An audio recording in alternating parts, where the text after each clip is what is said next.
আগামী বিশ্বকাপ ফুটবলের বাছাই পর্বে প্যারাগুয়ের সাথে আর্জেন্টিনার ম্যাচটি মাঠে গড়াবে 15 নভেম্বর।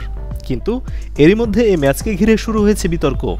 প্যারাগুয়ের ফুটবল ফেডারেশনের পক্ষ থেকে ঘোষণা এসেছে, ওই ম্যাচ দেখতে আসা দর্শকরা কেউ মেসির নাম লেখা জার্সি পরতে পারবে না। শুধু মেসির জার্সি নিয়ে আপত্তি নয়, বরং আর্জেন্টিনার জার্সি পরেও ঢুকতে পারবে না স্থানীয় কোনো দর্শক। প্যারাগুয়ের ফুটবল ফেডারেশনের লাইসেন্সিং ম্যানেজার ফার্নান্দো ভিলাস-বোয়া জোর দিয়ে বলেছেন কথা। এর পক্ষে অবশ্য খোঁড়া যুক্তি দাঁড় করিয়েছে দেশটির ফুটবল নিয়ন্ত্রক সংস্থা। তারা বলছে, আর্জেন্টিনাকে খেলতে হবে প্যারাগুয়ের মাঠে, তাই স্বাগতিকদের বাড়তি সুবিধা দিতেই এই নিষেধাজ্ঞা।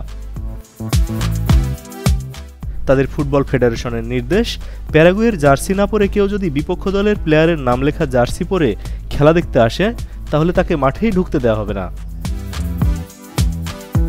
প্যারাগুয়ে ফুটবল সংস্থার ভাষ্য, কোনো খেলোয়াড়ের বিরুদ্ধে তাদের অবস্থান নয়, কিন্তু নিজ দলের জন্য হোম অ্যাডভান্টেজ তো নিতে হবে। প্রশ্ন উঠেছে, হোম গ্যালারিতে প্রতিপক্ষের জার্সি নিষিদ্ধ করে প্যারাগুয়ে কি মাঠে মেসি ম্যানিয়া থামাতে চাচ্ছে? ফুটবল ভিত্তিক সংবাদ মাধ্যম গোল.com প্যারাগুয়ে ফুটবল ফেডারেশনের এই নিয়মকে বলছে anti Lionel Messi policy. S M Babu, Asian post.